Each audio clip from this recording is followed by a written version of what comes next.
여러분 반갑습니다. 오늘 하나님의 말씀 로마서 4장 9절부터 17절까지의 말씀 보겠습니다. 로마서 4장 9절부터 17절까지의 말씀을 보겠습니다. 그 중에서 제가 11절 한번 읽어드리겠습니다. 그가 할례의 표를 받은 것은 무할례 시에 믿음으로 된 의를 인친 것이니 이는 무할례자로서 믿는 모든 자의 조상이 되어 그들도 의로 여기심을 얻게 하려 하심이라. 아멘.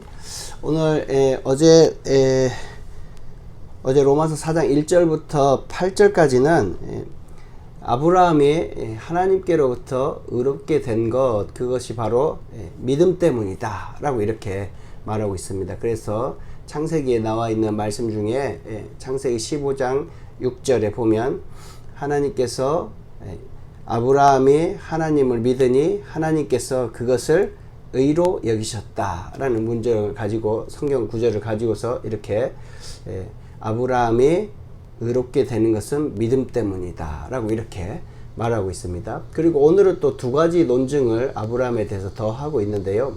그것은 바로 뭐냐면, 아브라함이 믿음으로 이제 이렇게 의롭게 된 것은 어느 때인가?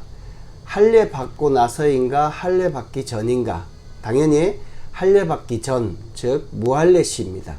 그러니까 아브라함이 하나님께 의롭다고 칭함받은 그때는 할례 받기 전입니다. 그런데 그것을 보았을 때 할례하고 의롭게 되는 것, 행함하고 의롭게 되는 것은 아무런 관계가 없다는 것을 말하는 거죠.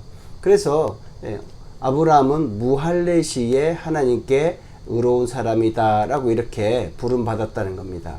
그런데 그러면 그 이후에 아브라함은 왜 할례를 받았는가? 아브라함이 그 이후에 할례를 받은 것은 오늘 우리가 11절 읽어본 것처럼 할례의 표를 받은 것은 무할례 시에 믿음으로 된 의를 인친 것이고, 그 이후에 믿음의 조상이 되어서 의로 여기심을 받는 모든 사람들의 이 표징이 되기 위해서 그렇다. 예수님께서 이렇게 생각하면 됩니다. 예수님께서 세례를 받으실 필요가 없었습니다. 그런데 세례 요한에게 가서 세례를 베풀라고 말했을 때, 세례요한 나는 그렇게 못합니다 이렇게 대답했을 때 예수님이 하신 말씀입니다. 이렇게 해야지 하나님의 의를 이룬다 라고 말하면서 명확하게 그 이유에 대해서 말해주고 있습니다. 사도 바울도 아브라함이 무할례 시에 의롭게 되었지만 그 이후에 할례를 받은 이후는 하나님의 의를 이루기 위해서 그렇다라고 이렇게 말하고 있습니다.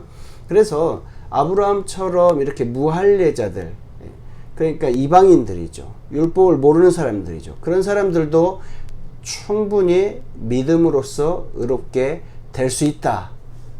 그것을 보여주고 있습니다. 그러니까 이신칭의입니다. 이신칭의, 행위로서 구원받는 게 아닙니다.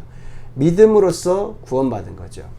두 번째로는 또 오늘 13절에 보면 아브라함에게 보면 창세기 15장 7절에 내가 너에게 가나안 땅을 주겠다라고 이렇게 소유할 수 있게 해주겠다고 약속을 해주시고 계시는데요.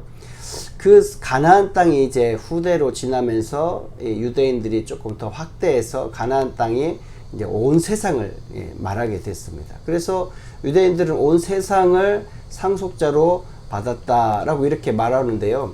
그럼 그 상속을 받는 그 자격이 뭐냐? 율법이 아니라는 겁니다. 그건 역시 하나님께서 믿음을 보시고 의롭게 해주시고 그리고 상속자로 불러주셨다라고 이렇게 말하고 있습니다. 유대인들은 하나님 앞에 거룩해지는 방법을 율법에서 찾았고 할례하는 것에서 찾았습니다. 그러나 거기에는 하나님 앞에 진정으로 의로울 수 있는 방법이 아니라 믿음으로서만 우리가 하나님께 구원을 받으며 거룩하신 하나님 앞에 나아갈 수 있다는 것을 오늘 사도 바울은 한 번 더 강조하고 있습니다. 성도 여러분, 우리가 오랫동안 신앙생활을 하면서 세례도 받습니다. 그 다음에 성경 지식도 갈수록 더 많이 알게 됩니다. 신앙의 연륜이 더해갑니다. 그 다음에 봉사한 경력이 더 많아지고 있습니다. 그런데 이러한 것들도 다 중요합니다. 너무 중요하고 소중한 것이고 꼭 필요한 것이지만 이것들의 가장 중요한 것들은 바로 믿음이라는 겁니다. 이 모든 신앙 행위의 가장 중심에는 믿음이 있어야 된다는 겁니다. 그래서 하나님의 백성의 자격이 되는 것은 여러 가지 행동, 섬김 이런 것이 아니라 근본적으로 믿음에 있다라고 오늘 이렇게 사도 바울이 말하고 있습니다. 얼마나 믿음이 중요한지 사도 바울은 계속해서 말하고 있습니다. 성도 여러분, 믿음 생활을 잘 하시기 바랍니다. 하나님, 내게도 큰 믿음을 주시고 흔들리지 않는 믿음을 주시고 하나님을 기쁘시게 할 만한 그런 믿음을 주시옵소서. 믿고 행동할 수 있게 해주시옵소서라고 꼭 주님 앞에 기도하고 나아가는 귀한 하루가 되기를 축복합니다. 화이팅!